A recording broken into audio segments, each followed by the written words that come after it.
Si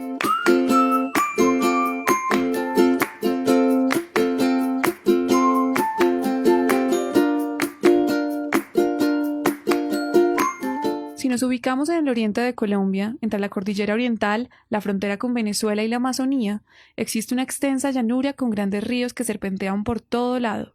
Con ustedes, los llanos orientales. Para que se haga una idea, esta hermosa parte de Colombia tiene una superficie de casi 5 veces El Salvador. La sabana se puede recorrer por días enteros sin encontrar a nadie.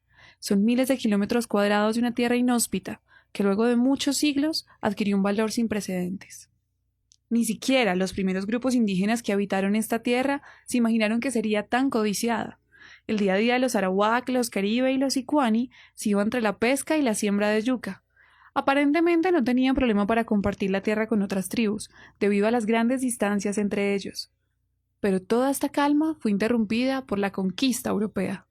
Hacia 1529, conquistadores alemanes y españoles pisaron los llanos orientales.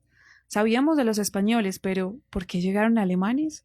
La respuesta es sencilla. Las deudas de la corona española con bancos de Alemania fueron la excusa perfecta para llegar al Nuevo Mundo en búsqueda del dorado. Un mito que llevó a los europeos a explorar zonas del norte de Sudamérica desconocidas por ellos hasta ese momento. La búsqueda insaciable por el oro le restó importancia a la vida y la cultura indígena que durante muchos años habitó la región. El interminable suelo rojizo fue testigo de los enfrentamientos y abusos de conquistadores hacia los indígenas, por un tesoro que al final nunca encontraron. Como no hubo oro y tampoco tierra muy fértil, los conquistadores no vieron la necesidad de fundar ciudades a nombre de un reino español. Desde el siglo XVII se le entregó a los religiosos la responsabilidad de administrar la tierra y controlar a los indígenas, considerados en ese entonces como salvajes. Capuchinos, dominicos, franciscanos y jesuitas se concentraron en convertir a los indígenas al cristianismo. A este proyecto le llamaron la misión. Aunque la misión insistía en que su principal interés era evangelizar, terminaron controlando grandes territorios que dedicaban a la ganadería. Todo su poder llegó hasta 1767, cuando el rey Carlos III expulsó a los jesuitas de todo el imperio español. Años después, con las duras guerras de independencia, la comunidad franciscana también tuvo que huir. Por esta razón, llegaron los montfortianos a principios del siglo XX, y luego los misioneros redentoristas en 1999. Años y años en los que la Iglesia tuvo el poder y ocupó el papel del Estado en esta región. ¿Recuerdan el tema de las caucheras? Bueno, la cosa fue así.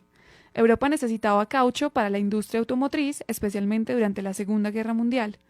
Además de la colonización y la evangelización, lo que hoy se conoce como bichada también hizo parte de una explotación de caucho sin precedentes, y nuevamente los más afectados fueron los indígenas, quienes eran tratados como esclavos. Las tierras que hasta ese momento no tenían dueño, repentinamente comenzaron a ser propiedad de colonos. El paisaje del bichada empezó a llenarse de cercas, algo que nunca se había visto antes. Era el comienzo de una segunda colonización. La época de la violencia desencadenó el desplazamiento de campesinos desde varias zonas de Colombia. En los años 50 y 60 llegaron personas del centro del país. Y como consecuencia, el bichada también se convirtió en una opción de refugio y una oportunidad para adquirir kilómetros y kilómetros de tierra, fácil, barata y sin necesidad de autorización estatal. Esta vez lo más importante no era el oro ni el caucho. El tesoro que todos querían tener era la tierra. Entre los años 1950 y 1980, los Guajibo y otras etnias de la zona fueron continuamente perseguidos, desplazados y casi exterminados. Era tan normal la matanza en esta época que incluso familias de colonos cazaban indígenas por diversión. Sí, como lo escucha, cazaban indígenas. Esta práctica inhumana era conocida como cuibar o guajibar. En estas guajibadas podían llegar a matar más de 200 indígenas. Durante la década de los 70, el Ejército y el Departamento Administrativo de Seguridad, DAS, los que se supone debían proteger la población, fueron acusados de torturar, hostigar y sacrificar indígenas en el territorio guajibo. Eran los 80. Narcotraficantes y esmeralderos entendieron el valor estratégico que tenía la tierra en los llanos orientales.